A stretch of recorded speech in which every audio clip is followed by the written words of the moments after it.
Good morning, students.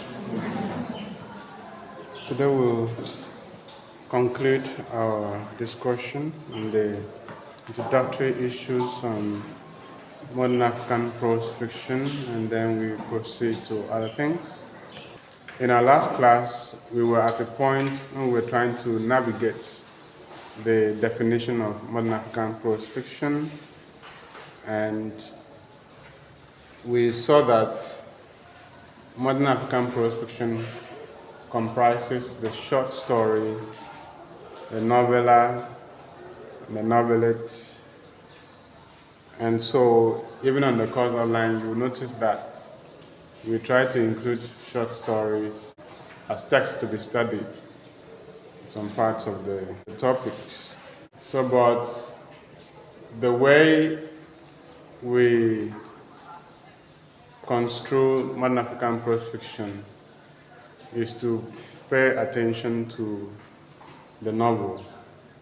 Okay, but what you need to know is that not all novels, not all the works that we call novels are actually novel in the strict sense of the word. Some are novellas, some are novelettes. And then when you say modern African prose fiction, you need to include the short story. So that's a step. So we looked at what C.A. Ibitoye said in his 1994 publication, that the origin of the author is not important in determining the novel's origin. So African prose fiction can be written by non-African authors. We established that in our last class.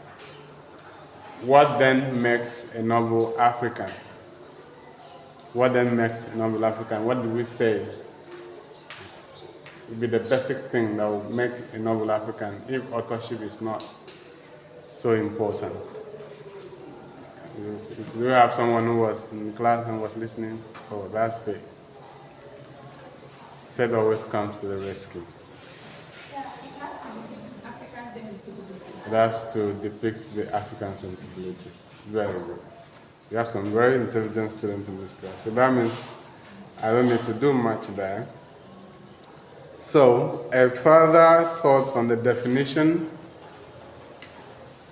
of the modern African prose fiction concedes the fact that it could be written in English and any other languages other than African languages. So again, the language criterion is not that important in determining where a novel comes from. Because here we say that you can write the modern African novel in English, you can write it in any other language, even languages that are not African languages, and will still be African, as long as it's about Africa and has African sensibilities. So one of the scholars who believe that the use of English does not in any way subtract from the authenticity of the modern African prose fiction is Chinua Achebe. In Morning Yet on Creation Day, published in 1975, Achebe maintains that the enduring effects of colonialism made it inevitable for the African writer to resort to English at the point of writing. In the publication entitled Morning Yet on Creation Day, published in 1975, Achebe said that the colonial imposition of the English language made it inevitable for the African writer to resort to English at the point of writing. They didn't have a choice. Because if African writers had been taught the indigenous languages alongside English, maybe at the point of writing they would have resorted to the indigenous languages. But the colonial masters came, they knew that we had languages, they chose to develop English, impose English on the writers as the language for education, language for government. They only used the indigenous languages for evangelization purposes because they knew that if they used the indigenous languages for evangelism, they would catch the common people. So the white man knows God, but he doesn't want to worship. The white man is like the devil who knows God, but doesn't want to worship God. He knew that the indigenous people had their languages, and some of them, they were the ones who studied the local languages, and developed them. Especially, for instance, the Efik, that they developed into a Bible, so that the people will read and believe in God. And you know why they wanted the people to believe in their Christian religion, so that they'll be timid and not look for their rights, because all their wealth are in heaven. The wealth on the earth are for worldly people. Okay? Who are the worldly people? Actually, the colonial masters. They love earthly things. But Africans should store their wealth in heaven and look up to heaven, so that when they die, they will go and be wealthy over there. While the colonial masters take all the resources, the land and everything in Africa for themselves. That was the purpose of the religion. And with that religion, with that kind of religion, you cannot rise up and fight, because the religion tells you that slave, obey your masters. I mean that everyone in the Christian religion, as far as the colonial master was concerned, was a slave. Everyone was a slave, and they had to obey the white man. Today, subconsciously, most people still look up to the white man as their masters, including our leaders at Asura and everywhere else. However, Achebe is quick to point out that the language he uses is not really the language transported from England to Africa by the colonial masters. Because for Achebe, he has modified that language. He has modified the language and made it his own. A process called nativization, which will have been taught in language classes. For Achebe, he has been able to localize or indigenize that language to make it capable of capturing the sensibilities of his environment. It is the English that speaks the language of the African environment. It is the English that is different from the one spoken in England. What Professor David Eka calls linguistic orphans, as Nigerian English and other Englishes are linguistic orphans, meaning that the language left the parents' home in England and has now survived in another land without the parents. And when you compare it to the one that is spoken in the mother's home, the parents' home, it's quite completely different. This is the English that speaks the language of the African environment. So Achebe's view is justified not only by the existence of varieties of the British English language known as the Englishes, of which Nigerian English is one. His view is also justified by the fact that one would observe a marked difference between the use of language in James Joyce's A Portrait of the Artist as a Young Man and language used in Chinua Achebe's Things Fall Apart. What is explained there is that when English left England and traveled around the world during colonial times, that English took on the identity of the various environments that it went to. For instance, if you listen to an Indian person speaking English, it's quite different from how a North American person will speak English, and now an African, say Kenyan or Nigerian, will speak English. So because of those differences, we now have the Englishes, which are the varieties of English in different parts of the world that have marked differences from the one spoken in the United Kingdom. So, James Joyce's A Portrait of the Artist as a Young Man is an English novel. Chinua Achebe's Things Fall Apart is an African novel. When you compare the English used in the two novels, you will see that they are not the same. And so that is what Achebe is saying, that he has been able to modify the English that the white man brought so as to make it bear the burden of its cultural environment. So a key term that defines Achebe's use of language in Things Fall Apart and his other novels is transliteration. Transliteration is a word that has semantic affinities with translation, though there is a difference between the two. The term transliteration refers to the direct transfer of syntax, diction, images, symbols, among others, from one language to another. Transliteration is marked by creative disregard for the rules of the new language or the target language. This means that the structure of the source language is imposed on the target language. In transliteration, the structure of the source language is imposed on the target language. And that is rebellion against colonialism at the level of language. That is telling the white man, I don't want to speak your English on your own terms. I'm going to speak the English on my own terms. Because they themselves are not careful to speak our language the way we want. In fact, even if they want to pronounce your name, they just bastardize the name and go away. They don't care. So it's only us that will be trying to make sure that we pronounce the names very well. Jessica, Michael. So this is the language deployed by most African writers for the writing of African literary works, the novel inclusive, the modern African prose fiction inclusive, and we call it post-colonial English. So this is resistance against colonialism at the level of language. So whenever you pick up an African text to read, pay attention to how the writer rebels against the European languages.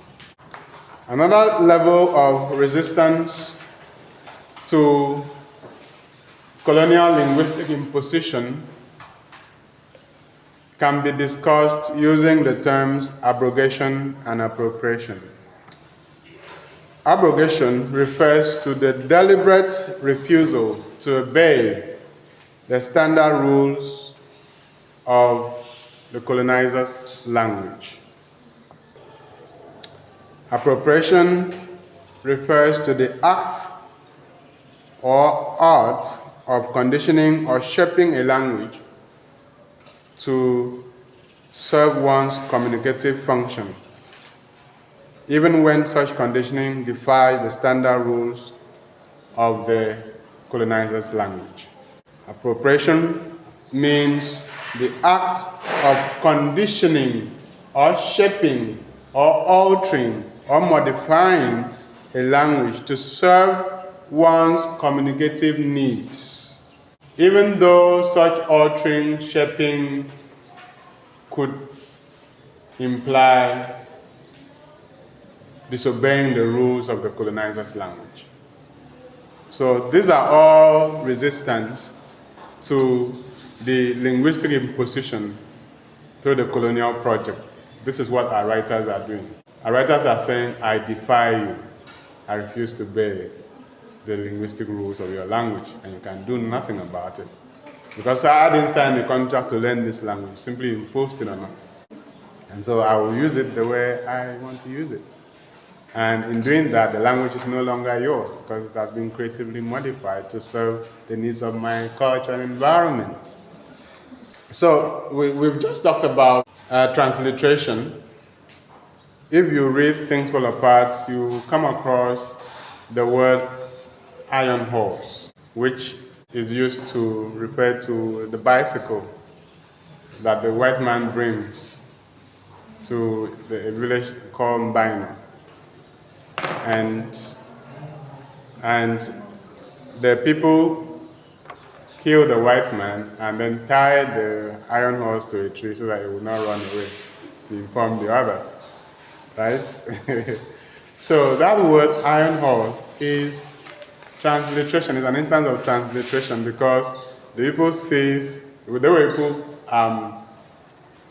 construct the meaning of the bicycle is to say it as horse in an iron form. All right? They call it iron horse. So that's transliteration. It is lifted directly, the semantics, the meaning is lifted directly from the source language, the Igbo language, into the English language. So we don't want to care how the English call the item. All right?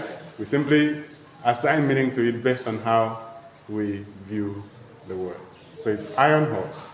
It is a horse, but in an iron form. Okay?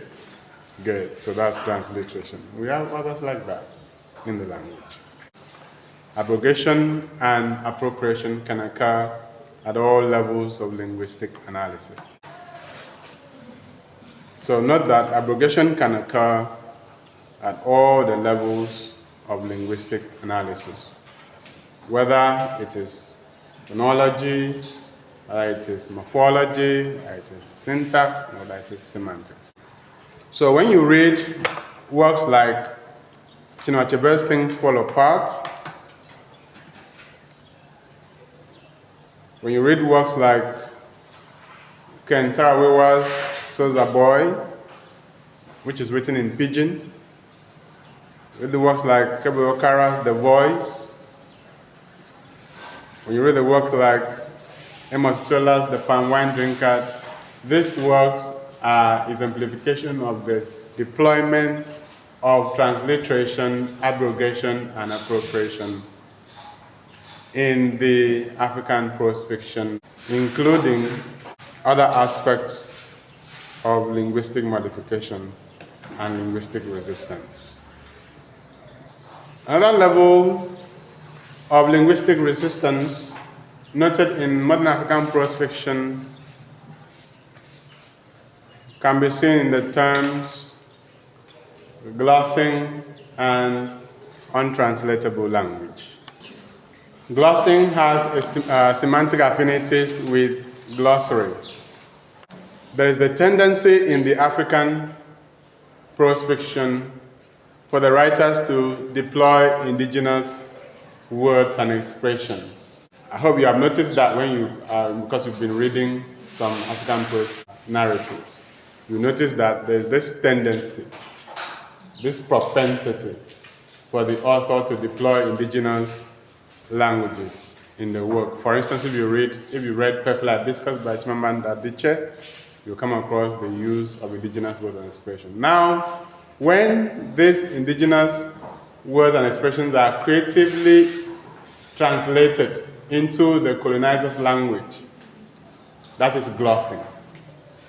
When the indigenous words and expressions in the novel are creatively translated into the colonizer's language in the novel, that's an example of what? Glossing. That is glossing. So glossing is the use of indigenous words and expressions alongside creative translation in a work of art.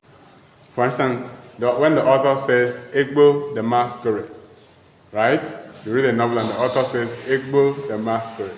That is glossing. That is glossing. On the other hand, untranslatable language occurs when the author refuses to translate the indigenous words and expressions, simply telling the colonizer to go to hell.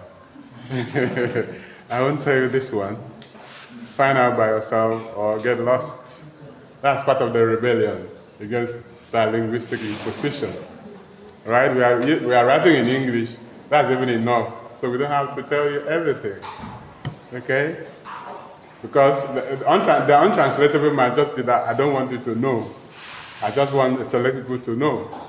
Okay? Or go and find out by yourself. I'm punishing you for what you did to us and our ancestors by imposing English on us. Untranslatable language takes place when the author deliberately refuses to translate the indigenous words and expressions used in the text.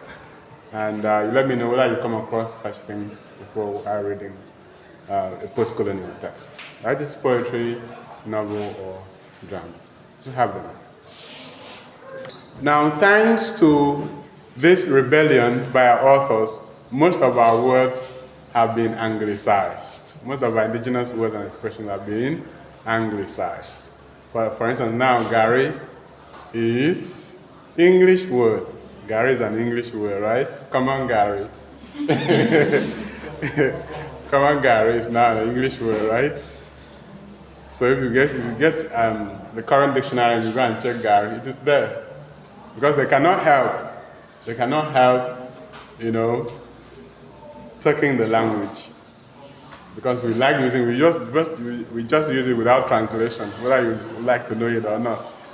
Leave it. And so at the point they decide that they should take it and use that English. And that's how English has been growing over the centuries, by stealing other people's words wherever they can, from Latin to Greek,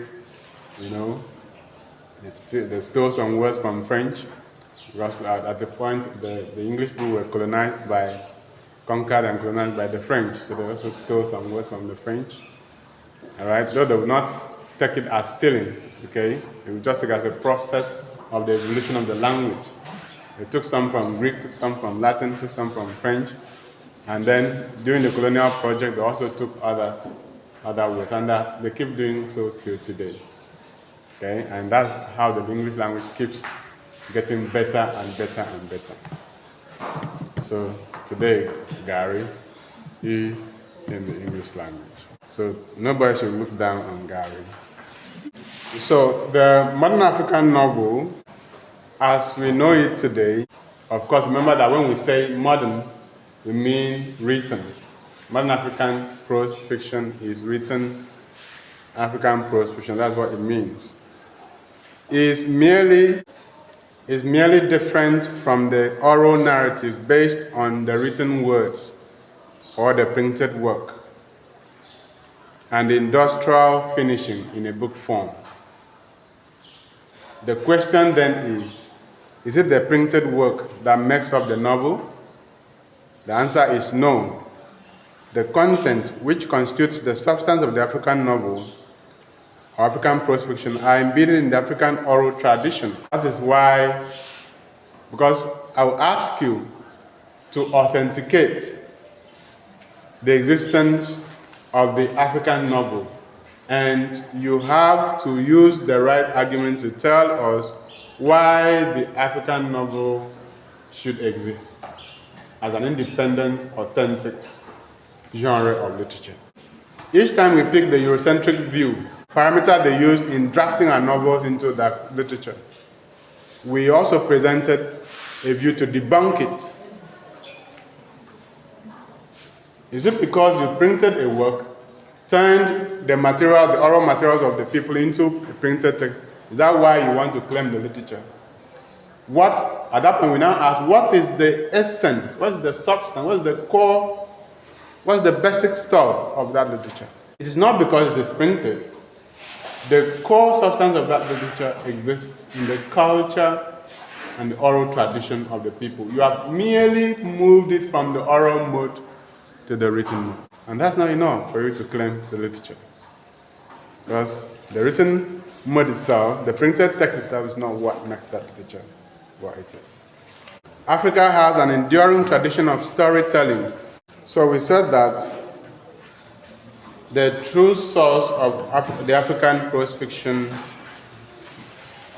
is our oral tradition, found in our storytelling tradition, found in our oral tales, in myths, in folk tales, in legends, in our proverbs, and all of that.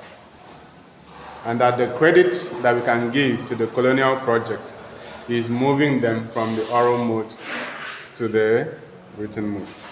The historical development of African novel or African prose fiction is usually traced to the coming of the colonial masters, who were the first to write about Africa.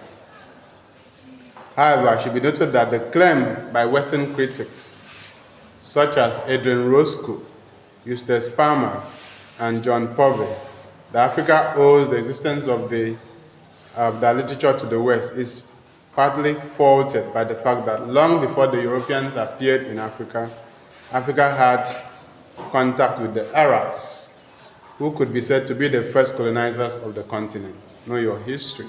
This contact, which consisted mostly in trading and religious activities like the spread of Islam, also meant that the Arabic language and literature could be imposed on the natives. So the modern African literature, the modern African prose fiction is therefore said to have begun more or less as a reaction to the white colonialist writings about Africa. They were the ones who first wrote about Africa, like Joyce Carey. Carey wrote Mr. Johnson. We have Joseph Conrad, who wrote Heart of Darkness. And they had the temerity to think that they knew anything about Africa, to write about Africa, because they wanted to advance the colonialist ideology about Africa in their writings. So it was when they wrote that people like Chinua read their books and said, this is not who we are. And so they decided to write to react to what they wrote. So at this point, it's necessary to point out the source or cause or motivation and the agency for including non-African authorship in the definition of African literature.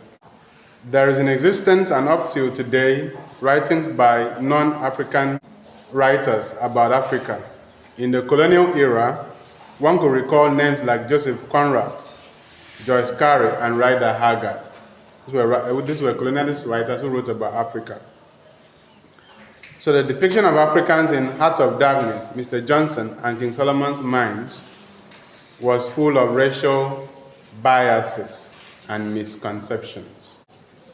King Solomon's Mines, written by Rider Haggard, Joyce Carey wrote, Mr. Johnson and Joseph Conrad wrote Heart of Darkness. In these works, Africans are depicted as apes, monkeys, barbaric creatures, savages, and so on and so forth. Thus, when African writers were educated and equipped with adequate knowledge, they began writing as a reaction against the colonialist literatures. There is the point then that African literature is, in a number of ways, is a reactionary literature. It's a literature written to debunk some of the colonialist claims about Africa, which include the depiction of Africans as people without culture and civilization, people without religion, people without history, people without political system, and perhaps people without human values. Because in most of the colonialist literature, the African characters are portrayed as primitive and barbaric. So they wrote us out of our humanity. They depicted us as animals, or they made it they look like animals, close to animals.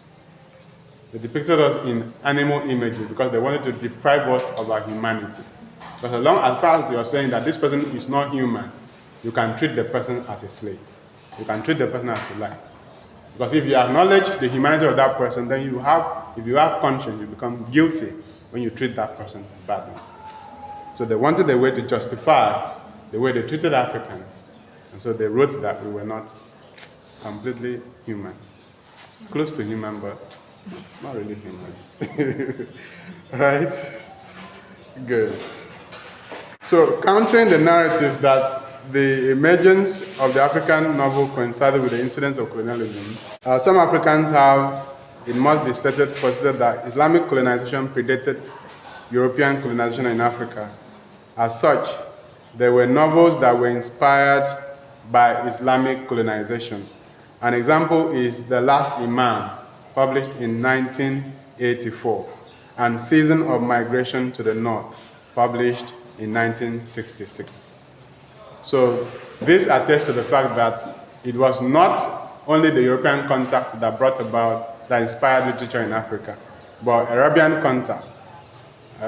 Contact with the Arabs also inspired literature in Africa. So you can write down The Last Imam, published in 1984, Season of Migration to the North, published in 1966.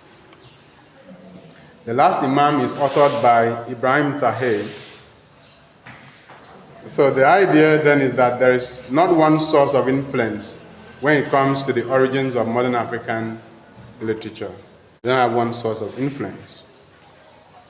There were also novels written in indigenous languages, some of which were inspired by the oral tradition of the people and some of which were motivated by the need to spread the gospel. A good example is an early African novel inspired by oral tradition titled Forest of a Thousand Demons by Daniel Pagunwa. Dio Pagunwa. Forest of a Thousand Demons is a picaresque novel. The novel's hero is a traditional hunter by name Akar Ogun, whose name means compound of spells. The indigenous African novels owe their existence to the activities of the early missionaries who codified the indigenous languages for the purpose of evangelism.